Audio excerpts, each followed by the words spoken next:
सबसे पहला सवाल, आप जब आए नया दौरा और बहुत सारी जो वर्ल्ड कप में हुआ, जो एक कॉमन क्वेश्चन हर किसी के दिमाग में और इंडिया में चलता है, और ये fearless brand of cricket, India के पास इतने बैट्समैन हैं, हमने उस तरह से बैटिंग नहीं की, मेन टीम नहीं है, मेन खिलाड़ी नहीं है, आप आए हैं नए लड़कों के साथ, इस टीम के साथ आपने बहुत टाइम बिताया है, ऐसे में आपकी थॉट क्या, आप कैसे इस टीम को न्यू डायरेक्शन में, या क्या आपको स्पेसिफिक कुछ डायरेक्शन मिले? नहीं, बिल्कुल नहीं. I think T20 cricket requires to play with freedom, lot of freedom, lot of clarity of thought, and whatever time I've spent with these players and watching him over the years also grow into wonderful international players, I think that is their strength. And especially in T20 format, you're required to play with that freedom, with that fearless attitude. But at the same time, it's important to assess the condition and the situation and play and fulfill the needs of the team. I think it's also important to be flexible. But I think in T20 cricket, you're required to express yourself. And that's when you'll be successful.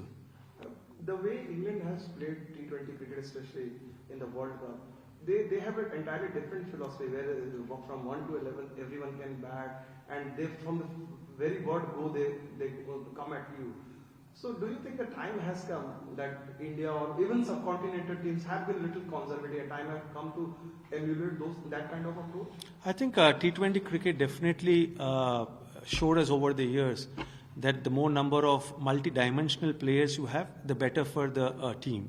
So you have bowlers who can bat, you have batsmen who can bowl, and I think that's the way forward. It's already been proven in T20 cricket that the more number of bowlers who can bat, will add depth to the batting, and it allows a lot of freedom for the batsmen to go and express themselves. I think that's the need of the format, and I'm sure that the more and more teams will try to get that into their selection process and identify players who are multidimensional. Hi.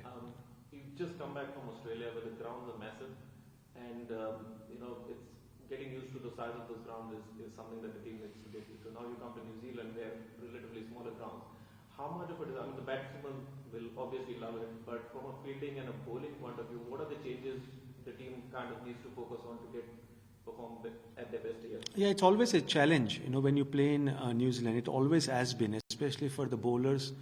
And the fielding unit. It's not only about the small grounds, but the dimensions of the ground. If you see here in Wellington or in Auckland, it's not it's not a normal cricket ground. So I think the best part of international cricket is you have to adapt to the conditions and to the situation you're playing in. So I'm sure that the bowlers and the fielding unit will adapt to that, and based on the strengths and the weaknesses of the opposition team, you definitely devise a strategy, and you're required to execute that to perfection. But obviously it's always been a challenge playing in New Zealand as far as the dimensions of the grounds are concerned. You've also got an impeccable record as far as Team India's coach is concerned. So obviously, what's been your kind of secret of success? Well, I think we should not dive too much into that results. I think for me, it's been an enjoyable ride so far. When I joined NCA, it was all about contributing back to Indian cricket, and this is an opportunity to spend time, share my knowledge and experience with the youngsters, and it's been quite fulfilling. And what straight away struck to me in Ireland is these youngsters are very, very talented, but at the same time, they always want to learn and improve and grow as cricketers, and that for me is really exciting. Because we've always told that there's a lot of bench, a lot of quality in Indian cricket, and it's great working with these youngsters. And for me, the thought process and the mindset of these youngsters is something which is really exciting. Hi, Zara from Newshub. Hi. There's been a lot of talk about the busy schedule of international cricket and club cricket. What's your view on that, and what is your team doing to sort of, soften that blow? I think, yes, there's definitely a lot of cricket being played. There's no doubt about that. And that's when, India is very fortunate to have, so many players to choose from. And I think as team management, as selection committee members, you're required to be very mindful of when to give a certain player break. Breaks are important for a player to not only physically get rejuvenated, but also mentally. And India is lucky to have that kind of a bench, that kind of a pool of players from where you can choose. And I think going forward, I think that will be the case, and I think that especially white ball cricket, you require specialist players, and I think that going forward, T20 will see a lot more T20 specialists, but managing their workload and at the same time, choosing players from the pool we have, I think it's a blessing Indian cricket has. Yes, a lot of talk about some of your regulars not being here. Tell us why this India team is still strong and very powerful. Again, I think there are a lot of reasons. Yeah, one of the reasons is, especially in white ball cricket, IPL has played a major part. The domestic structure, which is not so much talked about. It's not only in white ball cricket. If you see, India has got enough backup players, enough bench, even in red ball cricket. And I think because of the robust domestic structure we have, whether you call Ranji Trophy, in 50 over we have Vijay Hazare, we have Mushtaq Ali in T20 format, and then IPL is probably icing on the cake, where the youngsters get an opportunity to spend time with some of the best cricketers, not only from India, but across the globe. And I think that will help them to fasten their growth as cricketers. And I think that's the reason why India has got so many talented cricketers. And I think the structure and the process which BCCI has followed over the years, I think the robust structure is the reason why India has got a wonderful pool of talented players. Hi, what are your thoughts on Hardik as a captain? What are some of the characteristics that you see for him as a future probable long-term captain as well? He's a fabulous leader. We've seen what he has done at Gujarat, in the IPL. Someone taking on the leadership role in the first year itself. Winning the cup is not a mean achievement.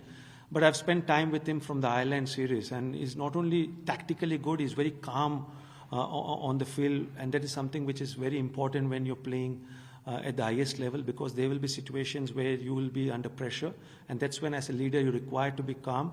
But also his presence in the dressing room. His work ethics is exemplary. And the way he leads the side both on and off the field is fabulous. And I think he's a player's captain. He's very approachable, and all the players go and confide with him. And I think that's something which I really like about Hardik as a captain. And he leads by example, both on and off the field. Just a quick one on Shubman Gill.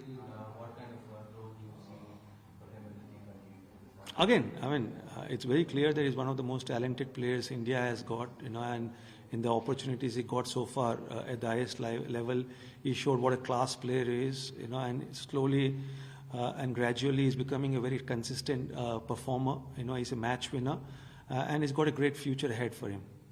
Last week, one of the last challenges you face as against when you have a future to plan?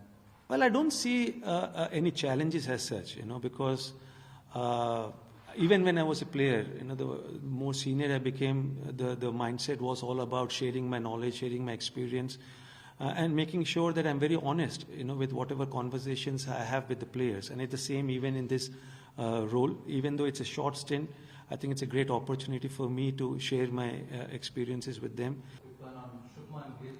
What kind of role do you see for him in the T20? Again, it's very clear that he's one of the most talented players India has got, and in the opportunities he got so far at the highest level, he showed what a class player is, and slowly and gradually he's becoming a very consistent performer. He's a match winner, and he's got a great future ahead for him. Last week, one of the last challenges you face as against when you have a future to plan? Well, I don't see any challenges as such, because even when I was a player, the more senior I became, the mindset was all about sharing my knowledge, sharing my experience, and making sure that I'm very honest, with whatever conversations I have with the players. And it's the same even in this role. Even though it's a short stint, I think it's a great opportunity for me to share my experiences with them, and also, have those honest conversations, because ultimately, whoever represents the country and whoever represents India, should take pride in playing for the country, and I think there's some things which are non-negotiable, your work ethics, your preparation and the pride of playing for the country is a non-negotiable.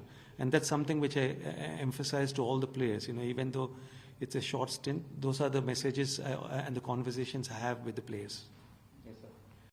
I was reading a statement from Ian Gautam in the morning that to save the game, you have to save Test cricket. The game. So how do you motivate these youngsters with so much of affiliation in 2020s and IPLs to keep track on taking Test cricket as a serious option? I think there's no need to motivate, and that's for me, quite a fulfilling experience, because working with these youngsters, all of them want to perform at the highest level in red ball format, and that is great. That is great, because yes, there's so much of T20 cricket. Obviously, the temptation of the glamour and adulation a player gets, recognition a player gets when they play T20 format. But when you talk to each and every individual, you know that they deep down want to be recognized as a good test player. So luckily, as far as the Indian cricketers are concerned, I've never faced that kind of a problem where the players are a little apprehensive playing the longer version of the game and they're focusing too much on T20 format. And here again, I think someone like a Virat Kohli, someone like a Rohit Sharma, the seniors who are role models to these youngsters, when they give importance to test match cricket, automatically it goes without saying that the youngsters want to emulate them. And I think Indian cricket and Indian cricketers give a lot of importance to test match cricket. Obviously, Martin Guptill won't be here at this season. Seen him play a lot. So when you've got someone new like Finn Allen in the team, how much extra research do you have to do, and how much extra kind of preparation? Analytics has played a major part in the and it's an evolving part of the game. And when you have so much of data available, and you can strategize for a player with whom you've not played against. So I think it won't be any different, but it's all about executing the plans we have for each and every batsman. New Zealand cricket again is blessed with some exciting youngsters, and Finn is one of those youngsters. But I think analytics is something which we give a lot of importance to. Getting the data and breaking the data and using the data is something which we want to continue to improve. And because of that, I think we are in a good position where we strategize for each and every player, irrespective of whether we played with them or we played against them. Final two questions, followed by how you enjoy yourself in New Zealand? For me, New Zealand is probably the best place. Very fond memories, and it's a great nation where they're passionate about this sport. Not only cricket, rugby. And a great place to be here. Great place to be here. And as a cricketer, some great memories. Some great memories and some not so good memories also. But let's not divulge into not so good memories which we had in 2002. But overall, I think it's been quite memorable whenever I visited New Zealand as a cricketer. VVS भाई ये चाहेंगे इसका जवाब आप अगर हिंदी में दें. Top order को लेकर सबसे ज्यादा बात हुई थी. अब वो टॉप ऑर्डर नहीं होगा जो अप्रोच था. तो यहाँ पर टॉप ऑर्डर आपके पास एकदम न्यू होगा, तो इसके रिगार्डिंग में क्या आपकी बात हुई है कप्तान से या ओपनर से स्पेसिफिकली? आपको कुछ डिफरेंट करेंगे? नहीं, डिफरेंट नहीं करेंगे. जैसा मैं पहले भी कह चुका हूँ मैं कि T20 क्रिकेट में निडर होकर बल्लेबाजी करना बहुत ज़रूरी है. और लकीली हमारे पास ऐसे बल्लेबाज है जिसके पास वो क्षमता है, जिसके पास वो काबिलियत है, जाकर खुद को एक्सप्रेस करने की काबिलियत और माइंडसेट और मानसिकता है. तो यही संदेश मैंने और कैप्टन ने अपने बल्लेबाजों को दिया है कि जाकर निडर होकर बल्लेबाजी करिए, लेकिन सिचुएशन के हिसाब से, कंडीशंस के हिसाब से आपको आपकी रणनीति को बनाना ज़रूरी है. सो आई थिंक सब एक्सपीरियंस प्लेयर्स है. हाँ, हमारे रेगुलर ओपनर्स नहीं हैं, हमारे रेगुलर टॉप ऑर्डर नहीं है, विराट, रोहित और KL राहुल, लेकिन जो प्लेयर्स का चयन हुआ है वो भी काफ़ी ज़्यादा अंतर्राष्ट्रीय क्रिकेट खेल चुके हैं और T20 क्रिकेट खासकर खेल चुके हैं काफ़ी. देखिए, प्लेइंग 11 अब तक डिसाइड हुआ नहीं है, तो कल आपको पता चलेगा. लेकिन दोनों जो हम कुलचा बोलते हैं, they have been match winners for Indian team, and दोनों विकेट टेकिंग बॉलर्स है, और उसी मानसिकता के साथ उनको गेंदबाजी करना पड़ेगा अगर हमें न्यूजीलैंड को न्यूजीलैंड में हराना है तो.